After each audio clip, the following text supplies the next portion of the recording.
هاي كيفكن؟ إذا كنتوا عم تفتشوا على طريقة تتحسنوا صحتكن تتغلبوا على مقاومة الأنسولين فأنتوا بالمكان الصح. أنا نسرين سماحة، قابلة قانونية ومستشارة معتمدة بالنظام الغذائي العلاجي الكيتوني وصحة الأمعاء. بهالتشانل بشارككن نصايح عملية عن الكيتو العلاجي، صيام متقطع، وكيفية تحسين صحة الأمعاء.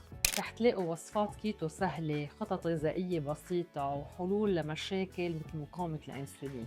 تخصصي بالكيتو العلاجي وصحة الأمعاء بيساعدكم تتغلبوا على المشاكل الأيضية مثل مقاومة الأنسولين، السكري، الكبد الدهني، تكيس المبايض، أمراض الالتهابية وزيادة الوزن. والهدف إنكم تعيشوا حياة مليانة طاقة وحيوية. خطوة بخطوة مع استراتيجيات بسيطة وفعالة رح تكونوا قادرين تتحكموا بصحتكم وتستعيدوها. أنا خريجة تمريض وقابلة. من خلال خبرتي اخترت التخصص بالكيتو العلاجي لأنه بآمن إنه التوعية والتغذية الصحيحة ممكن إنه تغير حياتكم بالكامل.